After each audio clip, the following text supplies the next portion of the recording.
The chill wind whipped across the parade ground, carrying with it the scent of damp earth and distant diesel. Private First Class.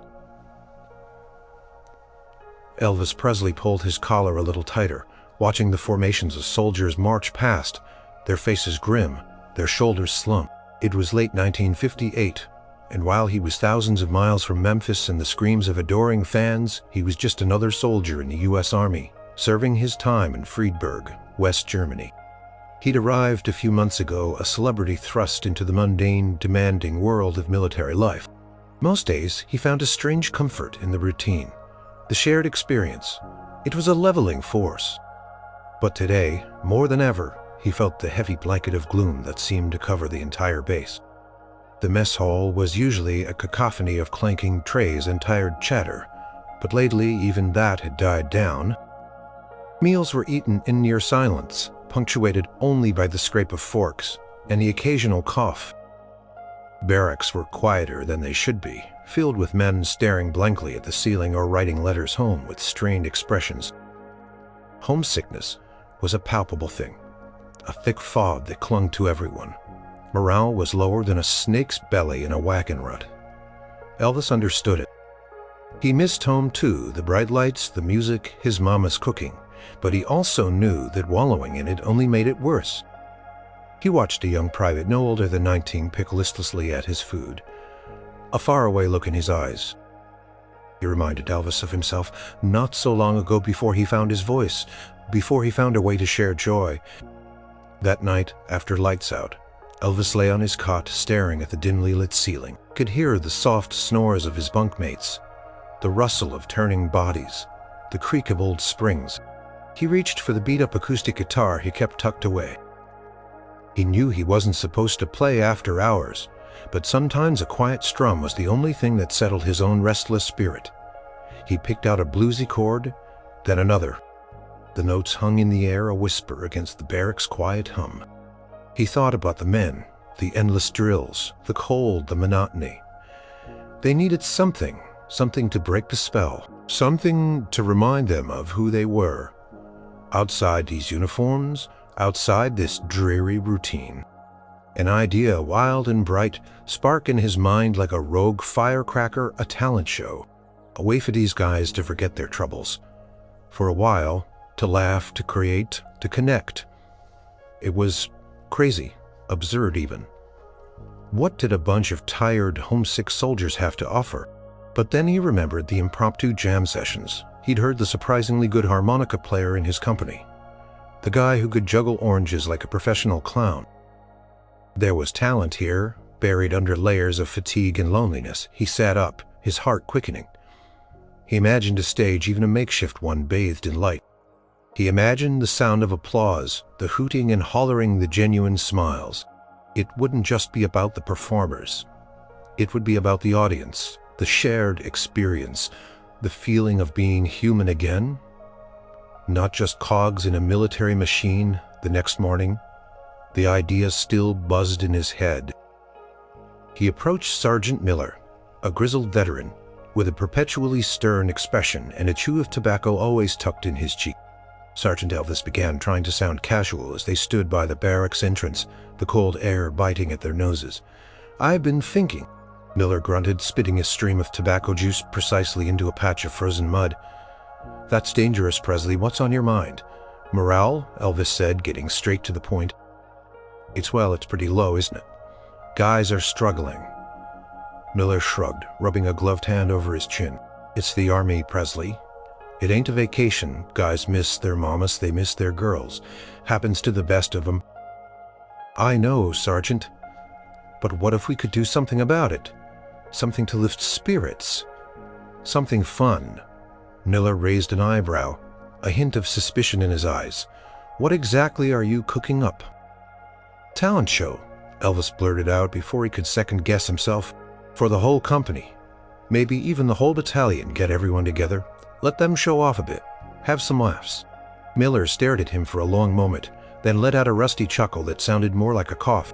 "A talent show? You serious, Presley? You think Private Johnson's going to get up there and tap dance? Or Private Rodriguez is going to recite poetry? These men are soldiers, not entertainers." They're both, Sergeant, Elvis insisted, his voice earnest. They're men first. And men need a way to express themselves, to feel good. Think about it. It'd be a distraction from the routine. A chance to show what they can do. Miller scratched his head. Where would they do it? And who'd be in it? And who'd organize the whole shebang? You got any idea how much work that'd be? I'd organize it, Sergeant, Elvis said, his gaze steady. I'd find the talent. I'd figure out a place. We could use the recreation hall, maybe. Get some lights, some sound. We could make it really special. Miller looked him over from his neatly pressed uniform to his surprisingly determined eyes. He knew Presley was a phenomenon, but he'd never seen him as anything but a quiet, respectful soldier.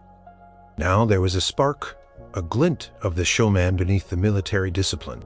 Presley, Miller finally said, his voice flat, "You're out of your mind, but I'll give you this. Morale is in the toilet, and you got a way of getting people to listen. What's your angle here? You gonna sing all your hits?" Elvis shook his head. "No, Sergeant, not unless it's absolutely necessary. This isn't about me. It's about them. It's about giving them something to look forward to, something to be proud of, a chance to shine." Miller sighed, a long, drawn-out sound that seemed to carry all the weight of the army on his shoulders. "All right, Presley. You want to Tilted Windmills. Be my guest. I'll clear it with Captain Henderson, but don't come crying to me when nobody shows up. Or all you get is a bunch of guys farting the alphabet." Elvis grinned, a genuine, hopeful grin that hadn't graced his face in weeks. "Thank you, Sergeant. I promise. It'll be more than that." As Miller walked away, shaking his head, Elvis felt a surge of energy. He knew it wouldn't be easy. He knew he'd face skepticism, maybe even outright resistance. But he had an idea, a goal, and a deep-seated belief in the power of music and laughter to heal. The gloom on the bass might be thick, but he was about to poke a whole lot of holes in it. The talent show, crazy as it sounded, was officially on. He just had to figure out how to get everyone else on board.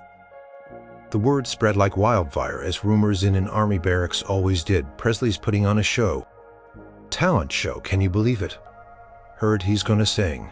Nah, he said, it's not about him. The reactions were mixed, ranging from amusement to outright disinterest. Elvis knew he couldn't just rely on word of mouth. He needed to get out there to talk to the men, to convince them. His first stop was the recreation hall, a large, dusty space usually reserved for card games and sporadic movie nights. It was perfect. A small raised stage at one end, a decent amount of open floor. It was a blank canvas, waiting for life. He approached Captain Henderson, a fair but no-nonsense officer, who surprisingly gave him the green light after Sergeant Miller's grudging endorsement. "Just don't let it interfere with training, Private, and keep it clean. This isn't a juke joint." "Understood," Captain Elvis replied, barely containing his excitement. His next mission, finding talent, he decided to start small with the men he knew best, his own bunkmates. There was Private Johnson, quiet and bookish, always scribbling in a small notebook. Elvis had noticed him humming sometimes a surprisingly rich melodic tone. He found Johnson polishing his boots, head down. "Hey, Johnson," Elvis said, settling on the cot opposite him. "Heard you got a pretty good set of pipes on you." Johnson looked up, startled, his cheeks flushing. "Me? No, Presley, you got me wrong. I just hum a bit. More than a bit," Elvis pressed. "I heard you the other night singing along to that old country tune on the radio." Johnson actually laughed, a nervous, self-deprecating sound. "Me? Are you kidding? I'd freeze up tighter than a drum. My hands would shake, my voice would crack. No way."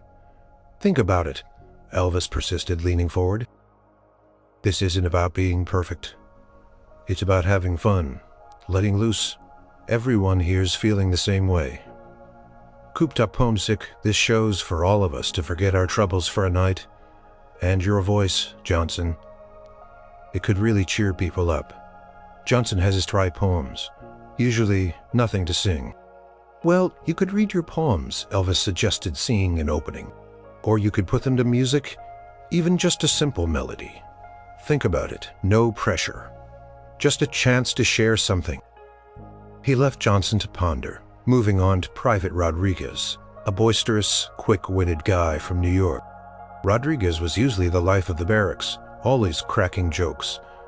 "Rodriguez," Elvis called out as he saw him heading to the latrine. "Got a minute?" "Sure, Presley," Rodriguez grinned. "Heard you're throwing a party. You gonna teach us how to swivel our hips?"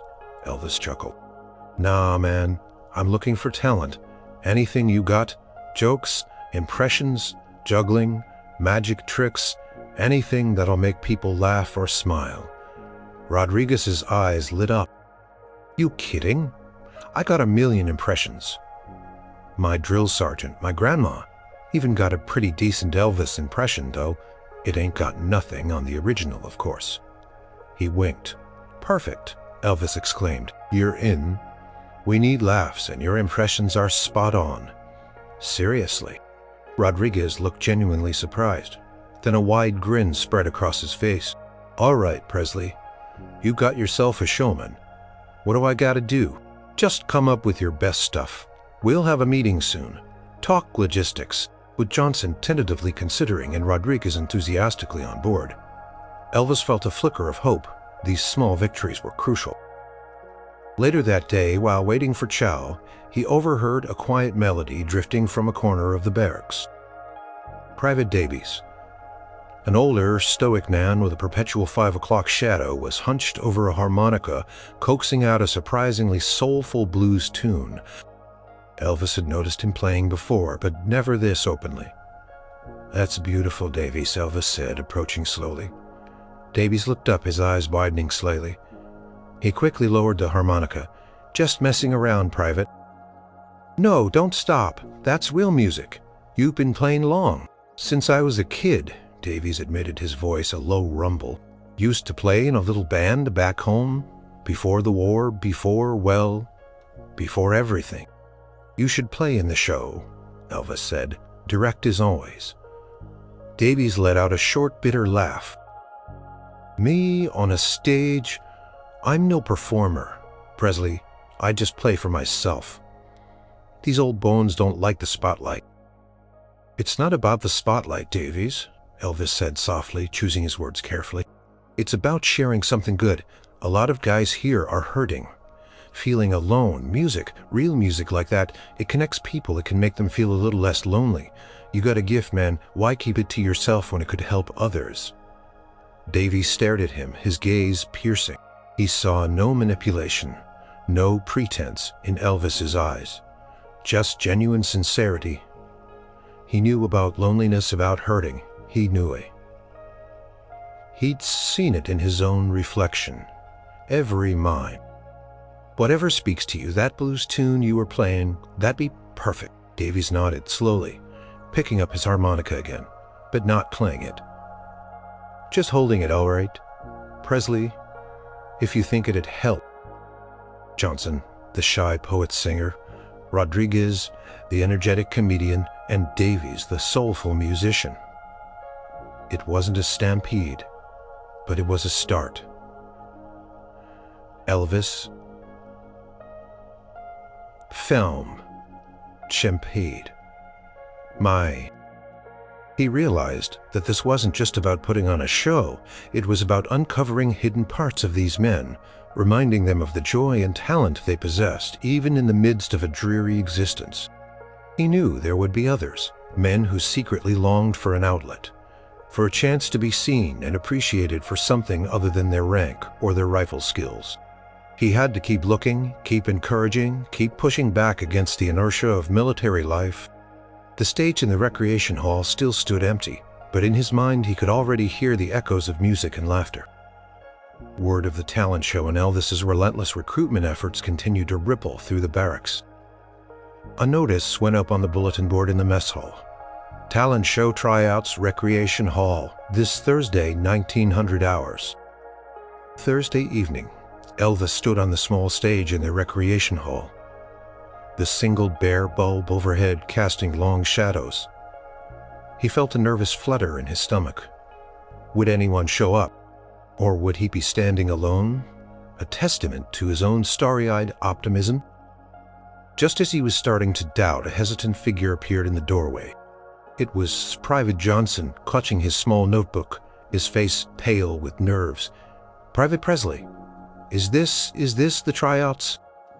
"Johnson, come on in," Elvis said, a genuine smile breaking through his anxiety. "You're the first. Don't worry, it's just us." Soon, Private Rodriguez bounded in, full of energy. "All right, Presley, let's see these other talents. I'm ready to steal the show." Private Davies followed, his harmonica already in his hand, though he looked as if he'd rather be anywhere else. A few other curious soldiers trickled in, a tall, lanky private named Smith, who claimed he could juggle almost anything, and a quiet, artistic-looking man, Private Chen, who carried a rolled-up canvas. The turnout wasn't huge, but it was a beginning. Elvis felt a surge of pride. "All right, fellas," he announced, clapping his hands together. "Thanks for showing up. This isn't really a tryout in the strict sense. This is a chance for us to get comfortable, to see what everyone's got, and to figure out how we can make this the best show this base has ever seen." Johnson, his voice barely a whisper. He stood stiffly on the stage, his hands trembling slightly as he opened his notebook. I wrote this. It's called Echoes of Home." He began to read, his voice gaining strength as the poignant words flowed, describing the simple, cherished moments of life back home. The smell of freshly baked bread, the sound of crickets on a summer night, the warmth of a mother's hug. By the end, a few of the men were visibly moved, their own eyes distant with longing. "That was beautiful, Johnson," Elvis said, clapping. "Really beautiful.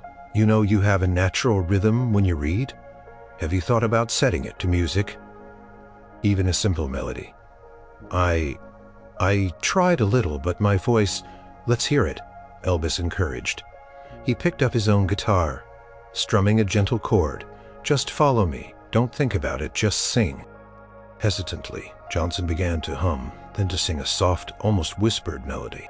It wasn't perfect, but combined with the raw emotion of his words, it was powerful.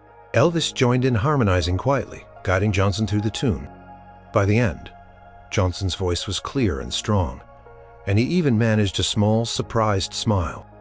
Next was Rodriguez, who launched into a rapid-fire series of impressions that had everyone roaring with laughter. His drill sergeant impersonation was uncannily accurate, making even Sergeant Miller, who had wandered in to observe, crack a rare, tight-lipped smile. "See," Presley Miller muttered to Elvis, "I told you they'd be farting the alphabet." But his eyes held a twinkle. Davies, with his harmonica, played a haunting blues number that filled the hall, making everyone stop and listen. His music spoke of weary journeys and quiet resilience, touching a chord deep within the soldiers. Private Smith, the lanky one, surprised everyone by not juggling oranges, but 3 fully loaded M1 rifles, tossing them effortlessly into the air and catching them with practiced ease. Clatter of metal was alarming at first, but then mesmerizing. "Smith!" Elvis exclaimed, impressed. "That's incredible. Just maybe not with loaded rifles on the actual night." Smith grinned. "Got some apples back at the mess hall. They'd work." Then it was Private Chin's turn. He unrolled his canvas, revealing not a painting, but a meticulously detailed, almost photographic pencil sketch of the base's guard tower against a sunset. But then he pulled out another. This one was a vibrant, almost cartoonish caricature of Sergeant Miller, capturing his sternness, but also a hidden kindness in his eyes. "Chen," Sergeant Miller growled, looking at his likeness, but he was staring at it, a faint blush creeping up his neck. "This is amazing, Chen," Elvis said. "You could draw backdrops for the stage, or maybe even portraits of the guys as they perform." Chen, a man of few words, just nodded shyly, but a small smile played on his lips. As the first rehearsal ended, a different kind of energy filled the hall. The air was lighter, filled with a nascent sense of camaraderie. Men who usually just nodded to each other in passing were talking, laughing, sharing tips. Johnson was discussing melodies with Davies, while Rodriguez was giving Smith pointers on stage presence. Elvis felt it too. This wasn't just about entertainment, it was about connection, about creating something together, something that belonged to all of them. He realized that his role wasn't just to find talent, but to nurture it, to provide a safe space for these men to be vulnerable, to express themselves. Elvis stayed behind, looking at the empty stage. It wouldn't be empty for long. He picked up his guitar and strummed a happy chord. The gloom wasn't entirely gone, but it had certainly thinned, letting in a few rays of unexpected light. He had a team now, a small but growing band of brothers, ready to make some magic happen. The biggest challenge now would be keeping that momentum going, and maybe even finding a few more surprising stars among the ranks. He had a feeling there were more hidden talents waiting to be discovered. The talent show, now officially dubbed the Friedberg Follies by Private Rodriguez, was gaining traction. More soldiers started showing up to rehearsals, drawn by curiosity or word of mouth. A pair of private first-class brothers, the O'Malley twins, turned out to have a surprising synchronized dance routine, a mix of Irish jig and something that looked suspiciously like early rock and roll news. Private Schmidt, a hulking mechanic, had a surprisingly delicate operatic tenor voice that could shatter glass. Elvis found himself in constant motion, scheduling rehearsals, scrounging for equipment, convincing reluctant soldiers to join. He'd even managed to sweet-talk the base chaplain into letting them borrow some old stage lights from the church's Christmas pageant. Sergeant Miller, despite his grumbling, proved surprisingly helpful, pulling strings to get them extra time in the recreation hall, and even assigning a couple of privates to help clean and prepare the space. "Don't think this means I'm going," Soft Presley Miller had warned, wiping sweat from his brow as he helped move a heavy box of cables.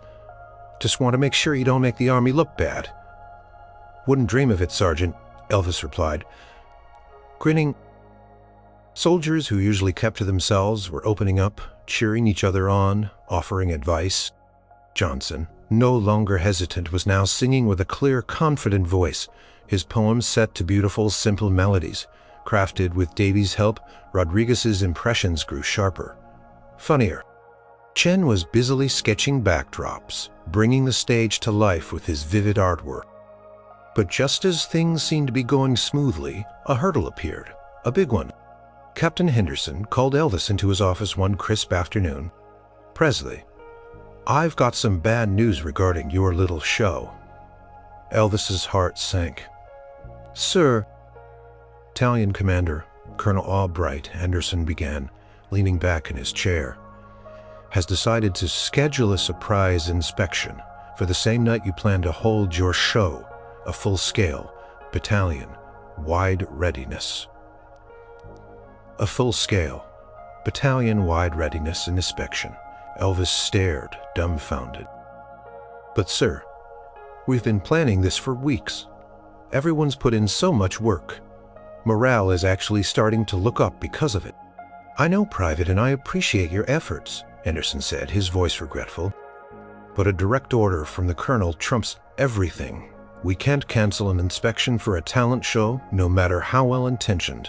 "But sir," Elvis pleaded, "the men, they'll be crushed. They finally got something to look forward to. This could set morale back worse than before." "I understand your concern, Presley," Henderson said firmly. "There's nothing I can do. The order is explicit. Every man accounted for, every piece of equipment ready, full barracks inspection. It will run late into the night. A talent show simply isn't feasible." Elvis walked out of the captain's office, feeling a cold dread settle in his stomach. All that effort, all that budding hope, potentially snuffed out in one bureaucratic stroke. He imagined the looks on the men's faces when he told them. He went straight to the recreation hall, where a few of the men were already starting to gather for their evening rehearsal.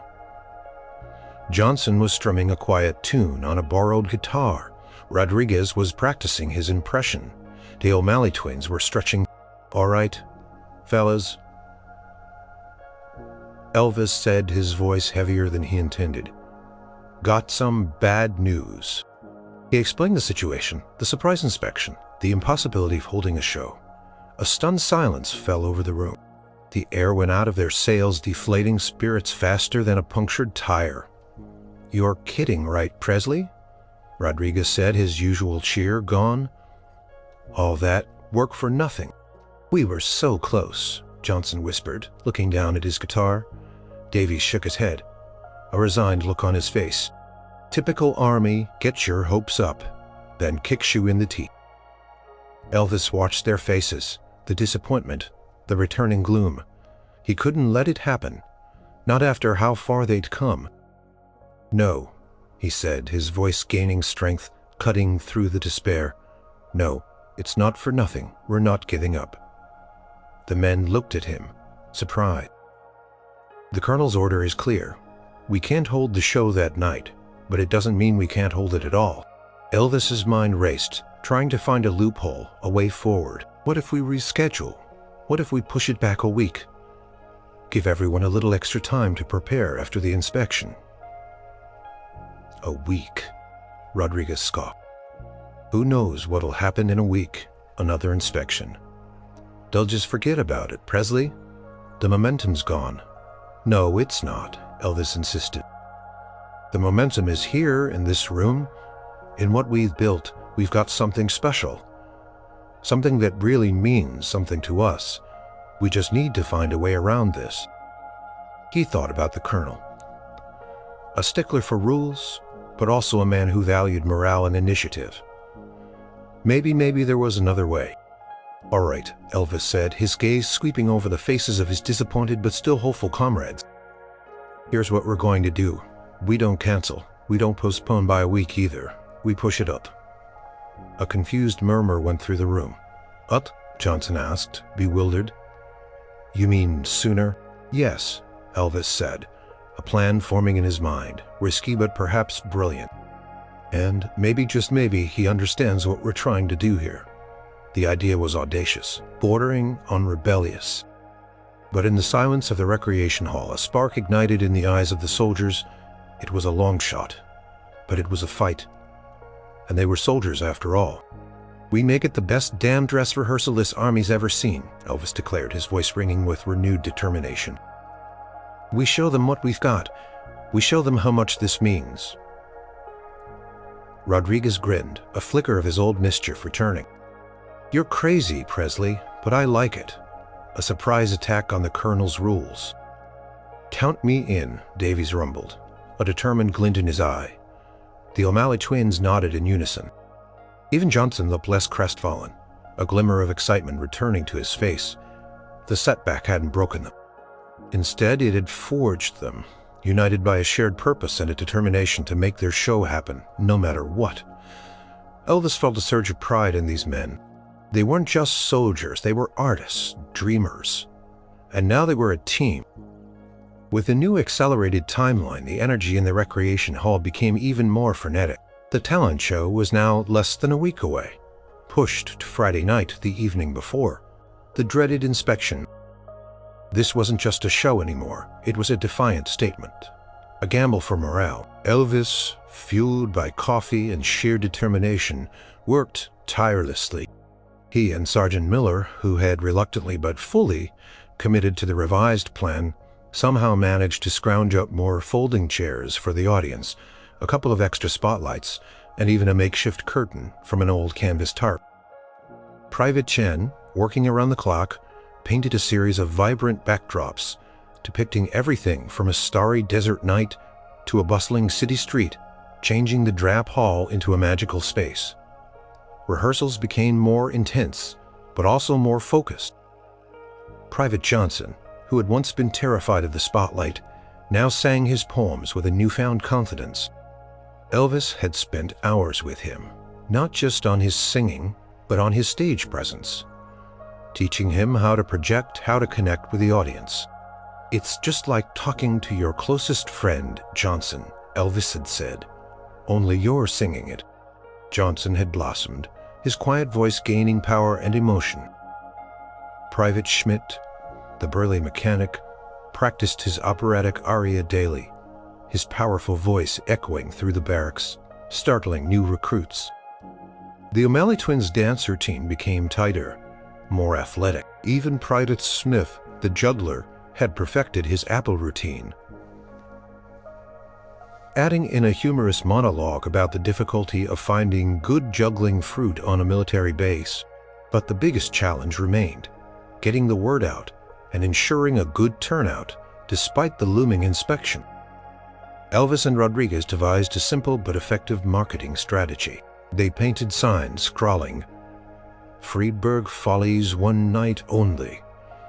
Fry 1900 hairs, Recreation Hall," in bold letters and plastering them all over the base strategy soldiers as possible. Rodriguez, with his natural charm and wit, became the unofficial hype man, talking up the show in the mess hall and during breaks, creating a buzz that was hard to ignore. "You gotta be there, man," Rodriguez would exclaim.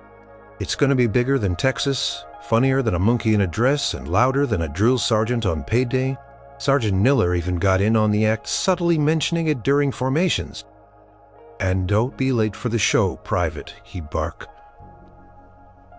"or you'll be on the train duty for a week." It was his gruff way of showing support. Yet despite the progress, there were still moments of doubt, especially from Elvis. Late one night, as he sat alone on the stage strumming his guitar, Sergeant Miller found him. "Can't sleep, Presley?" Miller asked, a rare softness in his voice. "Just thinking, Sergeant," Elvis admitted. "What if it's not enough? What if Colonel Albright still shuts us down? Or what if nobody comes?" Miller sat down beside him, the stage creaking under his weight. "You've worked your tail off, Presley. These men, they haven't had anything like this in a long time. You brought a spark back to their eyes. That's worth more than any inspection grade." Paused, then continued. "Colonel Albright, he's a soldier through and through. But he's also a smart man. He understands morale. If you put on a good enough show, something true. But you ain't gonna find out by quitting. Now you got these men believing in something again. That's a powerful thing, Presley. Don't waste it." Miller's words bolstered Elvis. He returned to the task with renewed vigor, pushing everyone, including himself, to polish every act. He even convinced Davies to play a duet with him, a soulful version of Amazing Grace, a song that would resonate with many of the soldiers. He kept his own performance to a minimum, focusing on being the emcee and a supportive presence. This wasn't his show. It was theirs. The day before the show was a blur of last-minute preparations. The recreation hall was transformed. Chen's backdrops were hung. The lights were rigged. The makeshift curtain was in place. The stage, once a dusty platform, now shimmered with anticipation. The soldiers in the show were a bundle of nerves and excitement. Johnson paced constantly, memorizing his lyrics. Rodriguez was practicing his funniest expressions in a mirror. Schmidt was doing vocal warm-ups that sounded like a foghorn. Elvis looked at them. These men who had been strangers just a few weeks ago, now united by a common goal. They were ready. More than ready. They were eager to share their talent, to bring a little light into the pervasive gloom. He felt a deep sense of pride, not for himself, but for them. He had watched them transform, shed their shyness and their cynicism, and step into the spotlight. Win or lose, succeed or fail, they had already accomplished something extraordinary. They had found their voices, and for one night at least, they were going to be more than just soldiers. They were going to be stars. The stage was set. The curtain was ready to rise. All they needed now was an audience.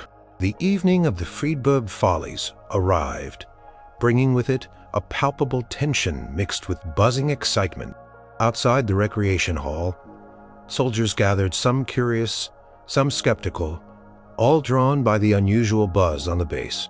Inside, the performers were a bundle of nerves doing last-minute stretches, vocal exercises, and nervous pacing.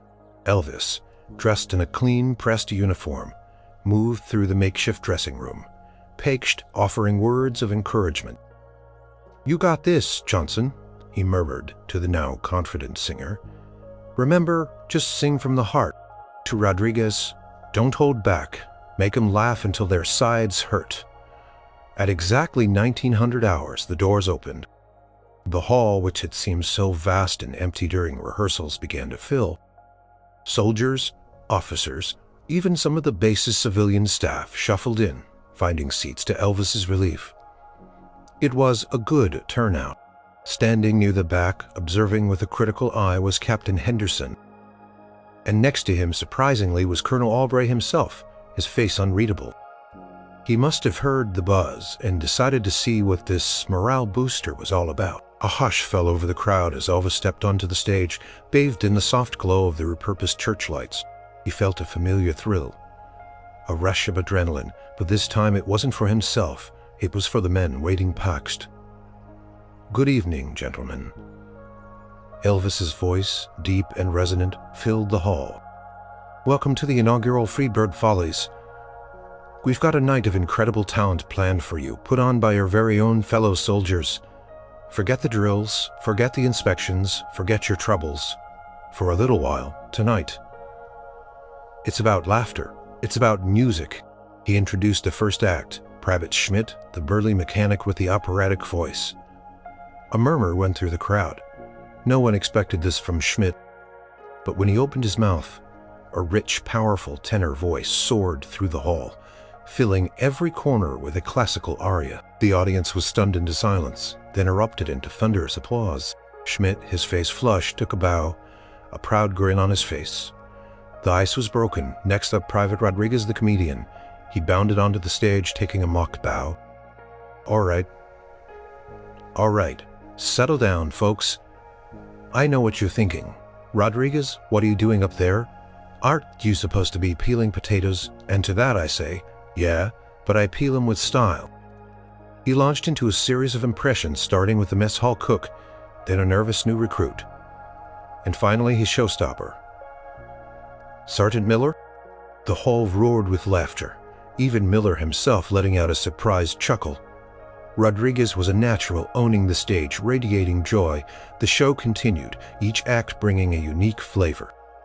The O'Malley twins' synchronized dance routine, full of unexpected twists and turns, earned whistles and cheers. Private Smith, the juggler, not only kept 3 apples in the air, but added in a patter of jokes that had the audience in stitches. Then came Private Johnson. Elvis introduced him as a man of quiet words, but a powerful voice. Johnson stepped into the spotlight, clutching his guitar, but his eyes were steady. He sang Echoes of Home, the poem he had penned, now set to a simple moving melody. His voice, once hesitant, now carried a deep, emotional resonance. The lyrics about longing for family and the simple comforts of civilian life struck a chord with every soldier in the room. Many in the audience were visibly moved, wiping away tears lost in their own memories. It was a moment of shared vulnerability, a collective sigh of homesickness and hope. When Johnson finished, the applause wasn't thunderous, like it was for Schmidt or Rodriguez. It was heartfelt, reverent. It lasted a long time, a tribute to the raw emotion he had shared. Johnson looked out at the faces, seeing understanding, seeing camaraderie. He smiled a genuine, unburdened smile, and bowed deeply. Backstage, Elvis watched, a lump in his throat. This was it. This was what he had hoped for. The transformation of these men, the connection with the audience, it was truly magical. But the biggest surprise of the night was yet to come. During a brief intermission, as men stretched their legs and talked excitedly about the performances, Sergeant Miller approached Elvis, a strange glint in his eye. "Presley," he gruffly whispered, "I got a little something that might just seal the deal." Elvis looked at him, intrigued. "Sir." Miller pulled out an old, worn banjo from behind a curtain. "Used to play a little bluegrass back home. Haven't picked this up in years, but after seeing these fellas, well, maybe I got one more tune in me." Elvis's jaw dropped. "Don't tell anyone," Miller muttered, his face reddening slightly. "Just introduce me as a special guest from the logistical department. Keep it vague." Elvis couldn't stop the grin that spread across his face. This was perfect. The stern, no-nonsense Sergeant Miller, revealing a hidden talent, a touch of humanity. It would show everyone that even the most stoic among them had another side, a connection to the world beyond their uniforms. When the lights dimmed again, Elvis stepped forward, his voice filled with a barely contained excitement. "And now, ladies and gentlemen, we have a very special surprise guest for you tonight. A man who keeps our operations running smoothly. A man of quiet determination. But tonight, a man who will show you a whole new side. Please, give a huge Friedberg Follies welcome." Sergeant Miller, looking incredibly nervous but resolute, walked onto the stage, the banjo clutched in his hands. A ripple of recognition and surprised gasps went through the audience as they realized who it was. Miller sat down, took a deep breath, and began to play. His fingers, usually used for tightening bolts and signing forms, moved with surprising agility, coaxing a lively, toe-tapping bluegrass tune from the banjo. It was raw, authentic, and utterly unexpected. The audience, initially stunned, soon started to clap along, some even stomping their feet. Miller even cracked a small, shy smile as he played, lost in the music. The effect was electrifying. If Sergeant Miller could let his guard down, if he could share something so personal, then perhaps everyone could. It was a moment of true connection, a bridge built between ranks, between the stern realities of Army life and the simple joy of shared humanity. Elvis watched from the wings, a warmth spreading through his chest. This was more than just a show. It was a revelation. And he knew with a certainty that settled deep in his bones that Colonel Albright, watching from the back of the hall, was seeing it too. The energy in the recreation hall crackled. Sergeant Miller's banjo performance had been a revelation, a moment of pure, unadulterated joy that cut through all the military formality. He finished to a standing ovation, his face red with a mix of embarrassment and pride, quickly exited the stage, leaving a buzz of conversation in his wake. "I still can't believe Miller played the banjo," Rodriguez whispered excitedly. "To Elvis backstage. He's usually so serious. He makes a stone statue look like a clown." Elvis just grinned. "Everyone's got a little something hidden away, Rodriguez. You just got to give him a reason to show it." The show continued, each act building on the last. Private Davies and Elvis performed their Amazing Grace duet, the soulful harmonica weaving around Elvis's deep, comforting voice. It was a quiet, powerful moment that brought a reflective hush to the hall, reminding everyone of the deeper meaning in their lives beyond the daily grind. Then, for the grand finale, Elvis decided to do something unexpected. He hadn't planned to sing solo, determined to keep the focus on the other soldiers. But as he looked at the faces in the audience filled with laughter, tears, and renewed hope, he knew what to do. He stepped to the microphone, his guitar in hand. "All right, fellas," he said, his voice softer now, more personal. "You've seen some incredible talent tonight. You've laughed, you've cheered, you've even shed a tear or two. And that's what this show is all about. It's about reminding us that even in the toughest times, there's still music, there's still laughter, there's still the few gentle chords. I'm not going to sing any of my usual songs tonight. Tonight I want to sing something for all of you, something that reminds us of why we do what we do, and what we're looking forward to when we get back home." It wasn't his usual rocking, hip-swiveling performance. This was a stripped-down, heartfelt rendition, filled with yearning and the quiet ache of separation. His voice, rich and warm, filled the hall, touching on the homesickness every soldier felt. He wasn't Elvis the superstar. He was Private Presley, a fellow soldier, sharing his own vulnerability and connecting with theirs. The audience listened in rapt silence, many with eyes closed, lost in the memories the song evoked. It was a powerful, unifying moment. When the last note faded, the applause was thunderous, rising like a wave. It was a standing ovation, not just for Elvis, but for the entire evening, for the spirit it had ignited. As the lights came up, Colonel Albright, a formidable figure in his uniform, began to walk towards the stage. A hush fell over the crowd. This was it, the moment of truth. Elvis stood firm, ready for whatever the colonel had to say. Colonel Albright reached the stage, his gaze sweeping across the performers who had gathered nervously behind Elvis. His eyes lingered on Schmidt, then Rodriguez, then Johnson, then finally rested on Elvis. "Soldiers," he called out. "Did this Follies boost your morale?" A roar of "YESSIR" erupted from the hall, echoing through the rafters. The colonel turned back to Elvis, a faint, almost imperceptible smile touching the corners of his lips. "Private Presley," he said, his voice quieter now. "I came here tonight expecting a distraction, perhaps a frivolous waste of time. What I witnessed was far more. I witnessed camaraderie. I witnessed true leadership.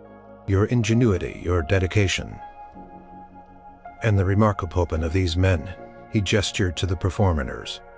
"Pas creatids to the former, has creatus. Papa, your mission, private, is to continue these events on a regular basis for the betterment of soldier welfare across the entire base. And I want to see a full report on its progress every month." A gasp went through the hall, followed by an explosion of cheers and applause. Elvis stood speechless for a moment, utterly overwhelmed. It wasn't just approval. It was an official mandate.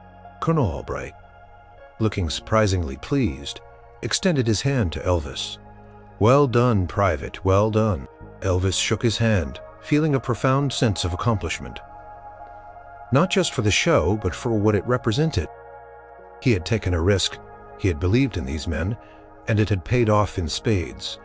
As the colonel exited, the hall erupted into chaos. Soldiers rushed forward, patting the performers on the back, shaking Elvis's hand, congratulating everyone. The smiles were genuine, the laughter unrestrained. The gloom, which had seemed so impenetrable just a few weeks ago, had been decisively shattered. Private Johnson, his face beaming, rushed over to Elvis. "Presley, we did it. We actually did it." Rodriguez pumped his fist in the air. "Freebird Follies, baby. We're official." Even Sergeant Miller, who had rejoined them, clapped Elvis on the shoulder. "All right, Presley, guess you weren't so crazy after all. You got yourself a job, seems like." He allowed himself a small, satisfied smirk. Elvis looked around at the joyous faces, the men who were no longer just tired soldiers, but performers, artists, friends. He felt a deep warmth spread through him, more satisfying than any ovation he'd ever received on a stage back home. This wasn't about fame or fortune.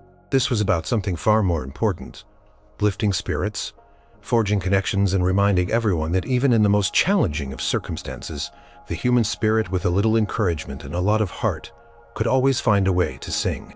The success of the inaugural Freebird Follies resonated throughout the base like a powerful, joyful chord. The following days were filled with a lightness that hadn't been felt in months.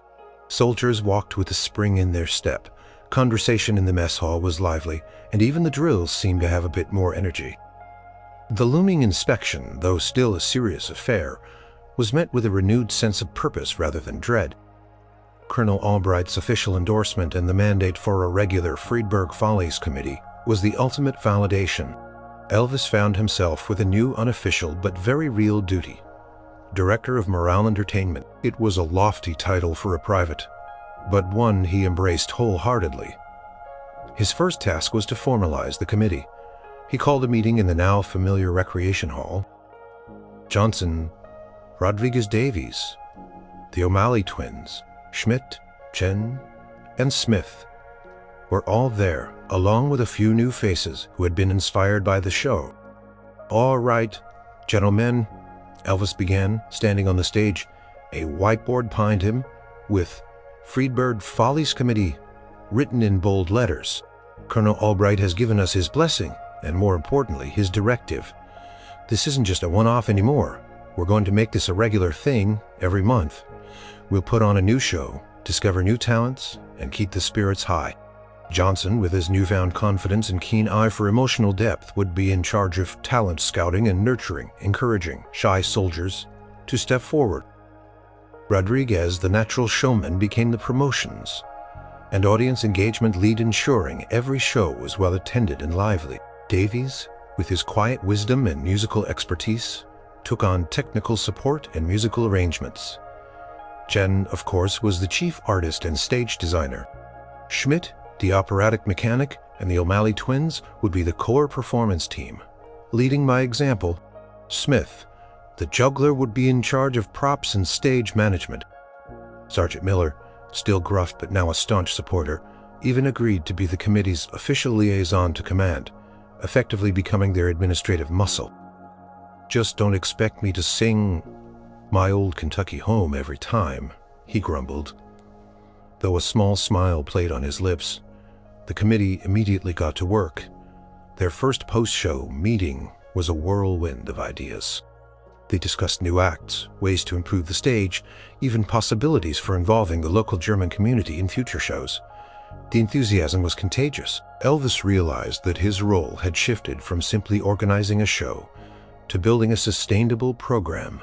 He spent his off-duty hours not just practicing his own music, but actively seeking out hidden talents across the base.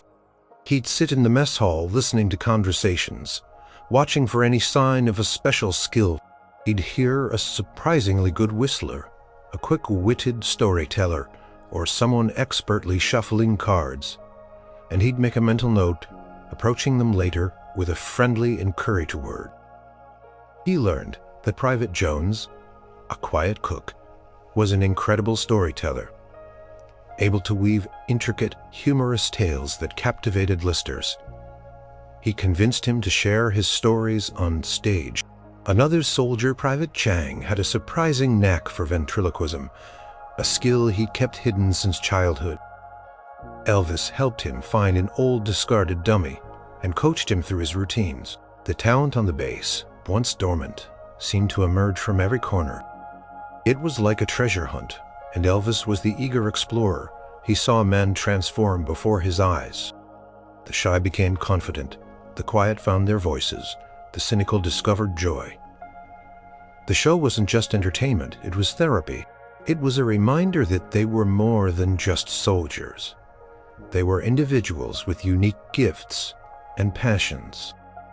One afternoon, while working with Chen on new backdrop designs, Elvis found himself reflecting on his own journey. Being here among these men serving his country was different from the screaming crowds and flashing lights. It was quieter, more grounded. But the satisfaction he felt seeing these soldiers light up, seeing their morale soar, was just as profound, if not more so, than any musical triumph. He was using his influence, not for personal gain, but for the collective good.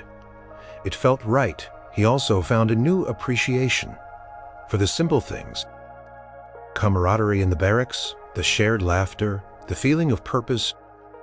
He was still Elvis Presley, the king of rock and roll, but here he was Private Presley, a fellow soldier trying to make a difference.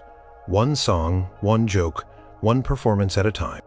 As the weeks passed, the Freebird Follies Committee became an integral part of base life. The next show was already in the planning stages, with new acts eager to perform.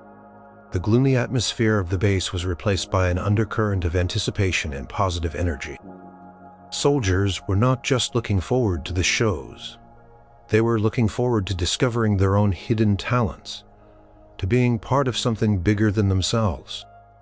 Elvis, despite the long hours and the constant demands, felt a deep sense of contentment. He had found a new way to serve, a new stage to inspire, and a new family in his fellow soldiers.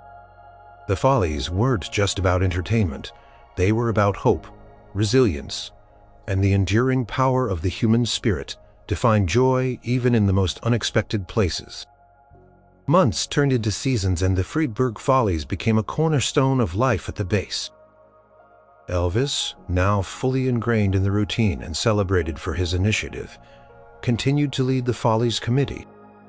Each month brought a new show, new talent, and new stories of transformation. Private Johnson, no longer just a poet, had evolved into a confident singer. Kokener, often opening the shows with a new heartfelt ballad. Private Rodriguez's comedy routines were now legendary, drawing laughter from even the most stone-faced officers. Sergeant Miller even made a few more surprise appearances with his banjo, much to the delight of the audience. And his own feigned exasperation, the bass felt different. The mess hall was consistently loud with chatter and laughter. Barracks were livelier, filled with the sounds of impromptu jam sessions and enthusiastic discussions about the next show. Homesickness never fully vanished, but it was now tempered by a sense of belonging, a shared purpose beyond military duty. Elvis observed these changes with quiet satisfaction. He saw the shy private who, encouraged by Johnson, finally mustered the courage to perform a surprisingly moving recitation of a classic poem. He saw the jaded corporal who, after seeing the transformation in others, decided to pick up his old trombone and join the Follies' impromptu band. Each story was a small victory, a testament to the power of expression and community. His own role had shifted subtly. While still the driving force, he had successfully empowered the other committee members. Johnson was a natural leader, organizing tryouts and coaching new performers. Rodriguez was a master of promotion, ensuring every show was packed. Davies kept the technical side running smoothly. Elvis was now more of a mentor, an orchestrator stepping in when needed, but mostly letting the others shine. He still performed, but sparingly. Sometimes a classic rock and roll number to get the crowd on their feet, sometimes a quiet gospel hymn that touched their souls. He knew his presence drew crowds, but he carefully balanced it, always ensuring the spotlight was primarily on the other soldiers, the true stars of the Follies. One cold late autumn evening, as he walked back to his barracks after a particularly successful show, the air biting at his cheeks, he heard the faint sound of music drifting from a barrack window. It wasn't loud, just a soft strumming of a guitar and a low, harmonious hum. He paused, listening. It was Private Smith, the juggler, now accompanying himself as he sang a bluesy tune. Smith, who had only been confident with juggling, had quietly picked up a guitar in his spare time, inspired by Davies and Elvis. And he was good, really good. Elvis smiled to himself. Not the packed halls or the applause, but the quiet personal transformations taking place when no one was watching. He reflected on his own time in the army. It had been an unexpected journey. He had thought it would be a period of separation from his music, from his passion. Instead, it had become a different kind of stage, a different kind of performance. He wasn't performing for fame or fortune, but for the simple, profound purpose of lifting spirits.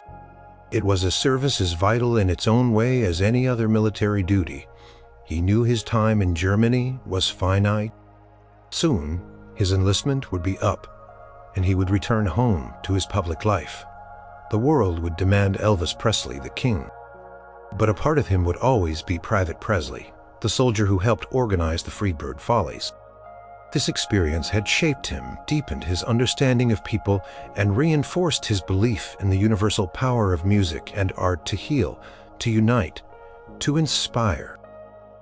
He thought about the men he'd met: Johnson, the shy poet who found his voice; Rodriguez, the comedian who brought laughter to weary souls; Davies, the quiet musician whose harmonica spoke volumes; even Sergeant Miller, who found joy in an old banjo.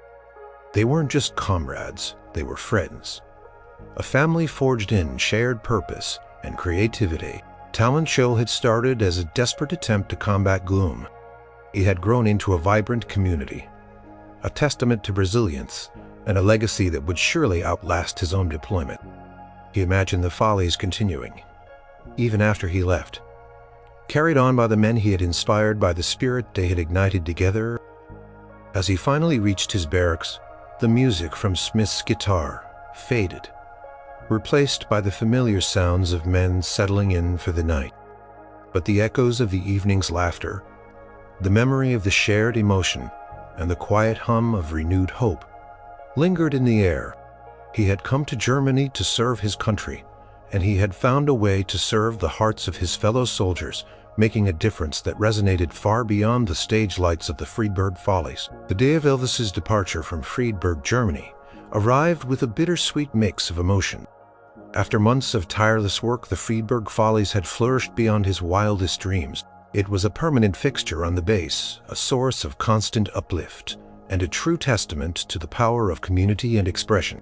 His final Follies show, held just a week before his rotation home, had been a grand affair. Colonel Albright himself had given a heartfelt speech commending Private Presley for his extraordinary contribution to troop morale. The hall was packed, not just with soldiers, but with local German families who had heard about the legendary shows. Every performer, from the now confident Johnson to the ever-hilarious Rodriguez, gave their absolute best. For his own farewell performance, Elvis stepped onto the stage for a medley of his biggest hits, a final gift to the soldiers who had become his brothers. The crowd roared, the familiar adulation washing over him, but this time it felt different. It wasn't just the cheers of fans, it was the appreciation of men he had served alongside. Men whose spirits he had helped to lift. He saw Johnson beaming, Rodriguez air-guitering, Sergeant Miller even tapping his foot in the back. It was a performance filled with gratitude, a thank you to them for letting him be a part of something so meaningful. Now, as he stood on the tarmac, his duffel bag at his feet, waiting for the transport plane, the air was crisp and cold. His military service was almost over. He was no longer just Private Presley. Soon, he would be Elvis Presley, the King, once more. But he carried a piece of Friedberg with him, a deep sense of quiet accomplishment. His Follies committee members were there to see him off, a small, somber group. Johnson, Rodriguez, Davies, Chen, Schmidt, Smith, and even Sergeant Miller, his eyes a little softer than usual. "Well, Presley," Sergeant Miller rumbled, extending a hand. "Guess this is it. Don't go forgetting about us little guys when you're back in the big lights." Elvis clasped Muir's hand firmly. "Never, Sergeant. You all taught me more than you know." "We'll keep the Follies going, Presley," Johnson said, his voice earnest. "You started something good here. We won't let it die." "You better believe it," Rodriguez chimed in. "I've already got next month's headliner booked. Private Jenkins can juggle spoons with his nose." Elvis chuckled, a genuine laugh. "I don't doubt it for a second, Rodriguez. You guys have built something special, something real. Keep those spirits high." He looked at each of them, his comrades, his friends. They had shared not just military duty, but a creative journey, a mission to bring light into darkness. They had discovered talents they didn't know they possessed, and in doing so, they had discovered more about themselves. "It wasn't just about the music, was it?" Davies said quietly, his gaze steady. "It was about being seen, being heard, feeling like we mattered even out here." "That's exactly it, Davies," Elvis agreed, a lump forming in his throat. "It was about reminding everyone that even in uniform you're still a human being with a heart, with dreams, with something to share." The roar of the plane's engines grew louder. It was time. Elvis embraced each of them, a rare show of emotion for a soldier, but one that felt completely right in this moment. He hugged Johnson, slapped Rodriguez on the back, clapped Davies on the shoulder. He exchanged a final, meaningful look with Sergeant Miller, a silent acknowledgement of their shared journey. As he walked towards the plane, he turned for one last look. His friends stood there waving their faces, full of genuine affection and pride. He waved back, a wide, heartfelt smile on his face. Stepping onto the plane, he found his seat by the window. As the plane taxied down the runway, he caught a final glimpse of the barracks, the parade ground, the recreation hall. He knew the Follies would continue a vibrant legacy of his time here. He knew the friendships he had forged, the lessons he had learned would stay with him long after the cheers of the crowd faded. The plane lifted off, soaring into the German sky, heading west towards home, towards his public life. Elvis Presley was returning to his throne as the king of rock and roll. But the private who had organized a talent show in a drab army base, who had seen beyond the uniforms to the men beneath who had believed in the power of a song to mend a lonely heart, that private, that experience would forever be a part of him. He closed his eyes, a gentle melody playing in his mind. It wasn't one of his hits.